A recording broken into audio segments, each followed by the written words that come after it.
اور نکاح ایک عبادت بھی ہے۔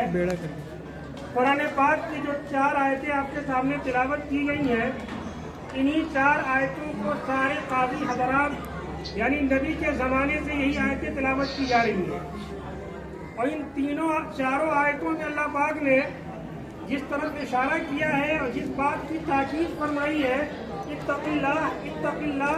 اتق اللہ کے معنی کیا ہے کہ اللہ سے ڈرتے رہو، اللہ سے ڈرو، اللہ کا خوف پیدا کر لو۔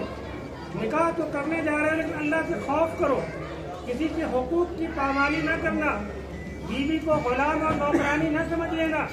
بیوی تمہاری ایک سچی دوست کی حیثیت سے ہے اور تمہاری وہ غمگسار ہے، تمہارے غم اور خوشی کی اچھی ساتھی ہے۔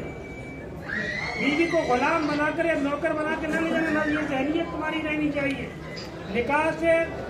نکاح سے ایک نسل کی پروان چڑھتی ہے، 2 خاندان جو رشتہ دار آپس میں جڑتے ہیں، جو ابھی تک اجنبی تھے، ایک دوسرے کو جانتے اور پہچانتے نہیں تھے، اللہ نے نکاح کی برکت سے دونوں خاندانوں کو جوڑ دیا۔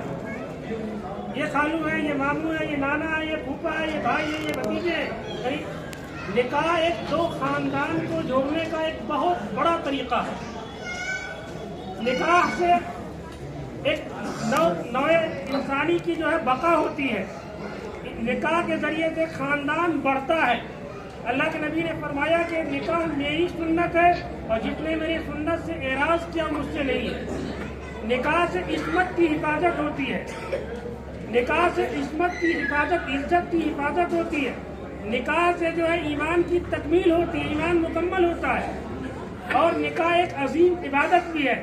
ہم سب کے جد امجد سیدنا آدم علیہ الصلوۃ والتسلیم کو سب سے پہلا کام جو اللہ پاک نے عبادت کے لحاظ سے کروایا وہ نکاح کا کام ہے۔ نہ اس وقت نماز فرض ہوئی تھی، نہ کوئی عبادت آئی تھی، اللہ نے حضرت آدم کا نکاح حضرت حوا سے پڑھایا تھا۔ اللہ نے حضرت آدم کا نکاح حضرت حوا سے جنت کے اندر کرایا تھا۔ جب حضرت آدم پریشان ہونے لگے، اکیلا پن محسوس کرنے لگے، تو اللہ سے شکایت کی، دعا کی، اللہ پاک میں کوئی میرا مونس، میرے ساتھ رہنے والا، میرے ساتھ دل بہلانے والا سامان دے دیجئے۔ تو اللہ نے کہا آدم اپنے آنکھوں کو بند کرو، اور جیسے حضرت آدم نے اپنی آنکھ کو بند کیا، ان کی پسلی سے حضرت حوا کو پیدا کر دیا۔ جب وہ پیدا ہو کے حسین جمیلہ کھڑی ہو گئی تو حضرت آدم نے چاہا کہ میں لپک جاؤں ادھر، اللہ نے کہا نہیں، ابھی ہاتھ نہیں لگاؤ گے، ابھی تم اس کو چھو نہیں سکتے ہو، یہ ابھی تمہاری بیوی نہیں ہے۔ پھر کون ہے کہ میں اس کا نکاح کراؤں؟ اس سے کوئی نہیں تھا، اللہ ہی قاضی تھے، اور اللہ نے قاضی بن کر اے آدم تم اس کا حق مہر کیا ادا کرو گے؟ نکاح کے اندر جو سب سے اہم چیز ہوتی ہے وہ حق مہر ہوتی ہے، اس کو زندگی میں ہی زندگی کے آجی کے دن ادا کر دینا چاہیے۔ فرض ہے، یہ واجب کے درجے میں ہے، اس کو ادا ہی کر دینا چاہیے۔ یہ نہیں کہ ہم بعد میں معاف کروا لیں گے یا پھر بعد میں دے دیں گے۔ بہتر طریقہ یہ ہے، سنت طریقہ یہ ہے کہ مہر کو ادا کر دیا جائے۔ اتنا زیادہ نہ ہو جائے کہ آدمی ادا نہ کر پائے، اتنا تھوڑا نہ ہو کہ جھٹکے سے ادا کر، لیکن بیچ کی درمیانی رقم یقیناً ہونا چاہیے۔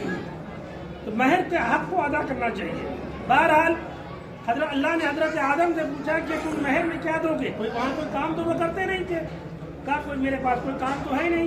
کہ ایک نبی آئے گا، سب سے آخری وہ پیغمبر آئے گا، اور جنت کے دروازے پہ اس کا نام لکھا ہے لا الہ الا اللہ محمد رسول اللہ۔ تم 3 بار درود شریف اس پہ پڑھ لو، تمہارا حق مہر ادا ہو جائے گا۔ 3 بار درود شریف میں نذرانہ پیش کر دو، حق مہر ادا ہو جائے گا۔ اللہ نے حضرت آدم حوا کا نکاح کر لیا، اور وہیں سے نوع انسانی پوری جتنی برادریاں دنیا کے اندر دکھ رہی ہیں، سکھ ہو، مسلم ہو، ہندو ہو، جو بھی ہے، وہ سب آدم کی اولادیں ہیں۔ اور اس نکاح کی برکت سے اللہ نے پوری دنیا کے اندر انسانوں کو پھیلا دیا۔ تو نکاح جو ہے بنی نوع آدم انسانی کو پھیلانے کا ایک بہترین ذریعہ ہے۔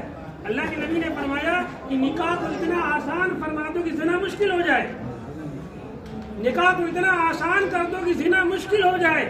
آج ہر آدمی، میں بھی اور آپ بھی، سارے لوگ کلیجے پہ ہاتھ رکھیے کہ نکاح کتنے مشکل عمل کا نام ہے، کتنے مشکل عمل کا نام ہے، جس کے بعد 2 یا 3 4 بیٹیاں اور بیٹا بوڑھا باپ کیا سوچتا ہوگا کہ میں کیسے انتظام کروں گا۔ میں نے اپنی آنکھوں کے سامنے دیکھا لکھنؤ کے اندر کہ بیٹی کا نکاح ہو رہا ہے، میں نکاح پڑھا رہا ہوں اور باپ کا ہارٹ اٹیک ہو رہا ہے، بیٹی کا نکاح ہو رہا ہے، باپ کا ہارٹ اٹیک ہو رہا ہے۔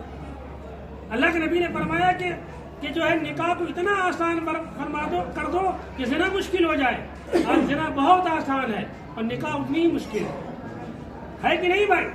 نوجوانوں اپنے اندر تہیہ کرو، یہ ارادہ کرو، یہ عزم مصمم کرو کہ ہم سنت کے حساب سے نکاح کریں گے. کوئی جہیز کا کوئی مطالبہ نہیں ہوگا ہماری طرف سے.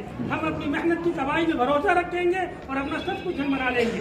جتنے اللہ نے جس کو بابرکت بیوی عطا کر دیا، سب کچھ جنت کا مزہ آ جائے گا. اللہ سے دعا بھی کرنا چاہیے، اللہ پاک نیک بیوی، باحیا بیوی، پاک دامن بیوی، برکت والی رحمت والی بیوی عطا کرتے ہیں، گھر میں جنت کا مزہ آئے گا. خیر بات کو طول نہ کرتے ہوئے اللہ سے دعا کرتے ہیں کہ اللہ پاک اس نکاح کو بھی بابرکت نکاح بنا دے. اللہ دونوں گھروں کو آباد فرما دے، دونوں دلوں کو اللہ آباد فرما دے. اس نکاح کے برکت سے صالح اولاد عطا فرما دے. اور جتنے حاضرین سامعین موجود ہیں، اللہ ان سب کے لڑکے اور لڑکیاں کو اللہ ان سب کے بہتر سے بہتر جوڑے کا انتظام کروا دے. جو کچھ بھی ہم نے کہا اللہ پاک ہمیں اور آپ کو کہنے سننے سے زیادہ عمل کرنے کی توفیق نصیب فرما دے. آمین.